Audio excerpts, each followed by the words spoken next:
All right, the 49ers have a lot of replacing to do on the defensive side of the ball. Had the injury update video just a hour ago or so, and well, the story was the entire 49ers first team defensive line missed practice today at the Greenbrier in West Virginia, but obviously they also have some injuries on the back end, the most significant one being a torn ACL for Emmanuel Moseley. So, how will the 49ers replace Emmanuel Moseley? Because there are several options in this situation, with option one being the one that everybody's talking about, Jason Verrett. This video from Matt Barrows over at the Greenbrier today.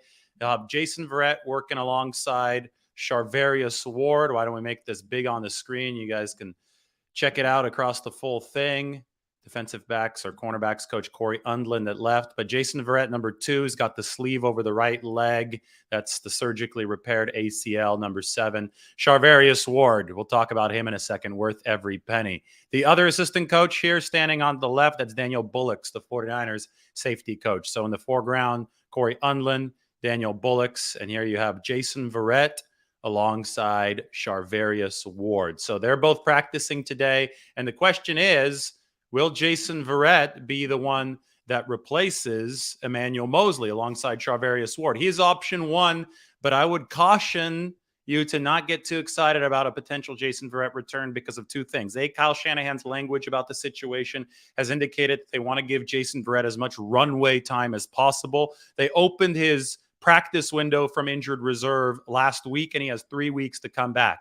And because of Verrett's crazy injury history, he has overcome injuries, serious ones before, but because of that history, the 49ers really want to take their time. In 2019, Verrett was coming off an injury, a serious one, a season ender the year before, and he came back too soon. The 49ers readily admit this. Came back against the Pittsburgh Steelers in week 3, played 3 snaps. It looked ugly, and then we never saw Jason Verrett that season again. Signed the prove-it deal to stay with the 49ers in 2020, delivered a good year. So I think they want to slow play Jason Verrett for that reason, the history reason. And 2, this next game at Atlanta is on artificial turf. I don't think they want to rush Jason Verrett back on artificial turf. Remember, he tore his ACL, the current injury that he's recovering from, on artificial turf week 1 last season at Detroit. So I think option 1 might not necessarily be the shortest term option for the 49ers. Option 2, we're going to go into the 49ers depth chart. So why don't we open it up on the screen? It's Ambry Thomas,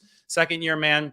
I talked to him in the locker room last week, and Ambry, here, go to the cornerback position right there. It's highlighted at the bottom of the screen for you. As you can see, Verrett over on the right, he is on IR. Emmanuel Moseley on IR as well. And you take a look at Charvarius Ward. Well, who do the 49ers put opposite him? Right now, I have Ambry Thomas in there. Again, I talked to him in the locker room last week, just a casual conversation, wasn't an interview or anything, but Ambry is ready. I think that Ambry is locked and loaded. He's focused. He wants another shot at heavy cornerback action. He obviously sealed the 49ers trip to the playoffs last year with that interception of Matthew Stafford in overtime against the Rams. And one thing about Ambry's play last year is that he looked overwhelmed, looked a little bit overmatched early on, but as time went on, and this was, I think, fairly quickly as time went on, he was constantly in the right position to make plays on the football. Remember against Cincinnati, always in the right position, but couldn't quite make the play at the point of attack. It kind of corresponded with the strength gains that he needed to make. By the end of the season, he was starting to make plays on the football.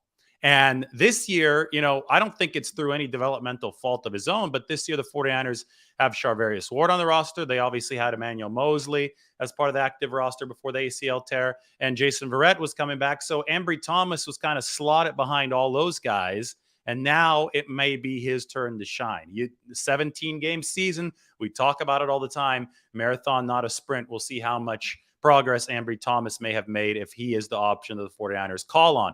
Option 3 for the 49ers, Diamador Lenore. As you can see, I can't really make this. There we go. As you can see in this roster right here, Diamador Lenore is currently the 49ers starting nickelback. However, he got picked on last game as the nickelback. He gave up 10 catches for 124 yards against the Carolina Panthers, and we know that Lenore is an inside combo player. Maybe the 49ers give Lenore some time outside now that they have an opening there, and they can move option 4, Samuel Womack, back into the slot. Womack started the season, the rookie, as the 49ers' top nickelback, was replaced by Lenore. Lenore, however, struggled there this past week, so maybe you see a little bit of a switcheroo. Or option 4 can literally be Samuel Womack playing on the outside. He's got that nickelback's build, but the 4.4 speed from Samuel Womack III, when they drafted him out of Toledo, the 49ers thought, hey, maybe this guy can play outside cornerback if we ever need him to, so he can't be ruled out as an option. And finally, option 5, Dante Johnson. You can see Dante all the way over here on the practice squad.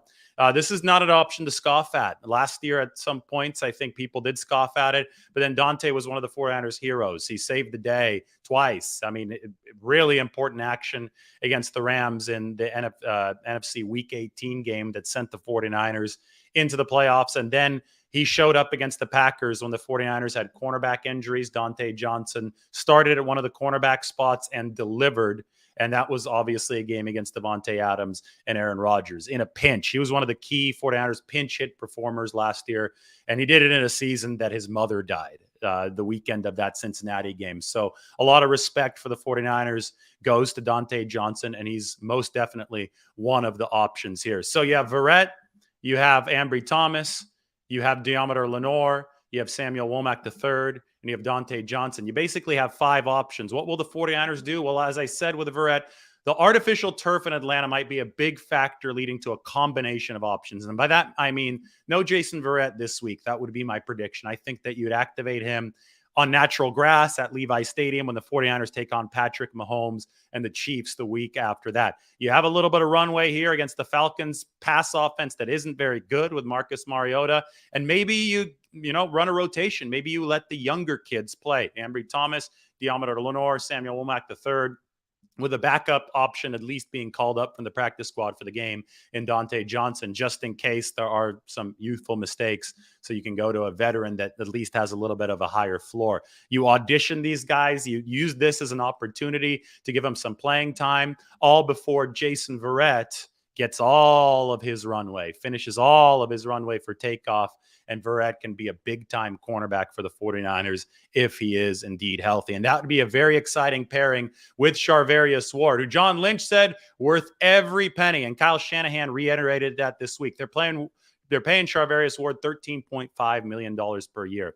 Free agency is tough to hit on, but so far it looks like they've hit on Charvarius Ward. I mean, his technique is on point every single play. He's good in run defense. You remember that initial third down run that Carolina gave to Christian McCaffrey. It was third and short. Ward was in there, form tackle, made sure that Carolina didn't get the line to gain, helped set the tone of that game. And then those were some really good battles with Robbie Anderson.